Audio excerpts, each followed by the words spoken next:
रामकृष्ण हरी. आज आपण बनवतोय बघा बरं का लाल भोपळ्यामध्ये पोहे टाकून. तर बघा आपण खूप छान नवीन अशी रेसिपी एक बनवतोय. आता मी हे घेतले, हे बघा मी आता हे लाल भोपळा घेतलाय अर्धा किलो आणि हे एक वाटी पोहे घेतले. हे पोहे छान असे धुवून आणि भिजत ठेवते. लाल भोपळा किसून घेते. हा बघा आपण असं छान असं किसून घेऊ. आता हे जास्त बारीक कसं किसून घेतलंय. आपला हा भोपळा किसून झालाय. मी आता कढई ठेवून आणि एक वाफ काढून घेते बरं का याला. आपण बघा आपण कढई ठेवून आणि हे भोपळा टाकला होता बरं का वाफ भरायला. हे छान असा थोडा वाफ भरून घ्यायचा आहे बरं का. एक वाफ काढून घ्यायची फक्त. एक वेळेस हलवलाय मी. आता परत थोडा होऊ देते. अगदी 2 मिनिटाची वाफ भरू देऊ. हा आपल्या भोपळ्याला वाफ भरूपर्यंत मी पीठ काढून घेतले. बघा हे आलं बाजरी ज्वारीचं पीठ आहे.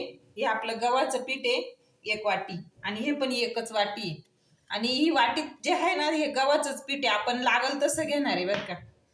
आपण आता गॅस बंद करून आणि तो भोपळा याच्यात काढून घेऊ.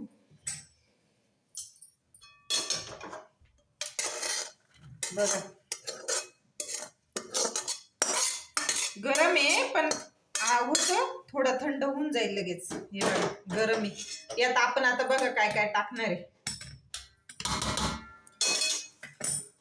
हे आपलं वाटण केलंय मी. ओल्या लाल मिरच्या होत्या, लसूण जिरे छान मिक्सर मधून काढून घेतलं बरं का. ते मी यात हिरवी मिरची नाही वापरली कारण आपला हा लाल भोपळा आहे तर मग त्याला लालच मिरची वापरली. ही आपली खूप सारी कोथिंबीर टाकते. आपण पोहे भिजवले होते बरं का. हे आपले 1 वाटी पोहे. अहो इतकी छान रेसिपी बनते ना, तुम्हाला सांगते मी. खरंच तुम्ही ना पूर्ण व्हिडिओ बघा आणि नक्की बनवून बघा ही रेसिपी कशी ते. आपण आता यात टाकणार आहे हळद. हळद जास्त नाही टाकणार, थोडीच टाकणार आहे बरं का. ही आपली हळद आणि जिरे आपण त्यातच टाकलेले बरं का. जे वाटण बनवलं त्यात लसूण जिरे आणि मिरची त्याचंच वाटण बनवलेलं आहे. बघा आपण आता चवीनुसार मीठ टाकून घेऊ. हे आलं आपलं चवीनुसार मीठ. आणि भोपळा गरम आहे त्यामुळं थोडंसं यानेच मिक्स करू, उलटणे. आपल्याला लगेच पाणी वापरायचं नाहीये कारण आपलं भोपळ्यालाच पाणी होतं. तर ते एकदम असं एकजीव करून घेणार आहे आपण. आणि जेव्हा पाहिजे तेव्हा थोडं पाण्याचा हात मारून घेऊ लागलं तरच. आणि ते गव्हाचं पीठ पाहिजे तसं टाकून घेऊ. इतके छान क्रिस्पी असे पराठे बनताना.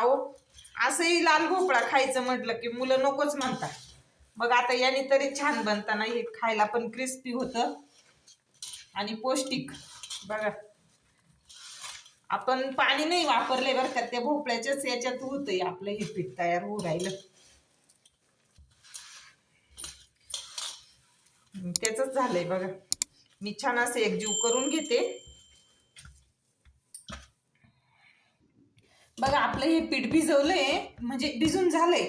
आणि आपलं ते जेव्हा मी तुम्हाला वाटीत गव्हाचं पीठ दाखवलं तर त्यातून एवढं पीठ उरलं. आणि ह्या पिठात आपण बिलकुल पाणी घेतलं नाही बरं का. त्या भोपळ्याच्याच पाण्यात भिजवलं. आता हे 10 मिनिटं असंच झाकून ठेवते. आणि आपण आता याच्याबरोबर बनवणार आहे दह्याची चटणी. ती पण बघा कशी छान बनवते मी. दह्याला तडका द्यायचा आहे आता आपल्याला. आपण आता हे दही घेतलंय ते छान असं फेटून घेऊ आणि त्यात तडका टाकू बरं का. तडका बनवून टाकू. हे बघा छान असं एकजीव करून घेऊ. मी हे दही घरीच बनवलेलं आहे बरं का. जास्त आंबट पण नाही आणि हे पण नाही. कालचं दही आहे.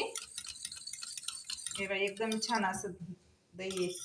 फेटून घेऊ आपण. ते फेटून झालंय पण आता तडका बनवते. बघा आपण आता हे तेल तापवलंय. तडका बनवणार आहे बरं का. हे दही, हे जे डब्यात दही हे छान असं फेटून घेतलंय.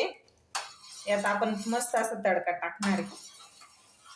तेल तापूपर्यंत आपण यात टाकून घेऊ थोडं गूळ आणि असं किंचित असं मीठ टाकू बरं का. हे बघा यात आला 1 चमचा हा गूळ.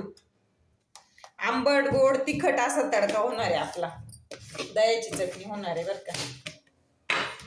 आणि एकदम थोडंसं मीठ टाकून घेऊ. ह्याला आपलं मीठ. बघू आपण तेल चेक करू तापलं का. जास्त बी तापवायचं नाही, फोडणी जळू द्यायची नाही बरं का आपल्याला. हे बघ तापलंय तेल. टाकू आता थोडी ही आली मोहरी, जिरे. गॅस बंद करू आपण आता.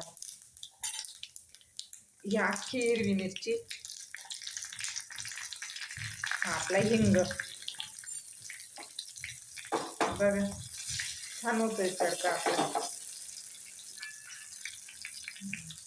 हा आपला तडका. तडका मी असं झाकून ठेवला जेणेकरून ती जी वाफ आहे ती त्यातच बसली पाहिजे. किती छान तडका झालाय आपला. यात आपण असं छोटस असं मस्त थोडी अगदी अशी कच्ची कोथिंबीर टाकून देऊ.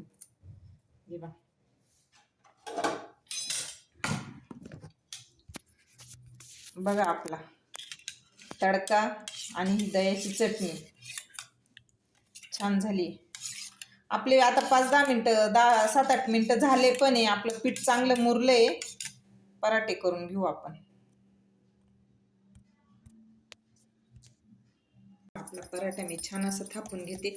आपल्याला लाटून सुद्धा येतो बरं का, पण लाटण्यापेक्षा आहे ना हाताची चव वेगळीच असते. हे बघा मी असं छान थोडं पाण्याचा हात लावून असं छान थापून घेते. आणि जास्त जाड पण नाही करायचा, बारीक बी नाही, असं मीडियम असं छान थापून घ्यायचं पराठा आपलं. तव्यावरचा पण बघा आता किती छान होतंय.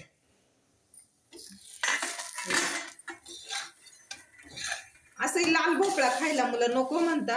आता एक साईड भाजून झाली तर आता या साईडला मी छान तेल किंवा तूप लावता येतं बरं का. तर मी तूप न लावता तेलच लावणार आहे. बघा अगोदर थोडं भाजूनच घ्यायचा, नंतर तेल लावायचं बरं का, नाही तर कचरट राहून जातो मग. ही बाजू भाजून झाली आहे त्यामुळे मी इकडच्या साईडने तेल लावलंय. अजून एक साईड बाकी आहे तर तिकडे तेल नाही लावलंय.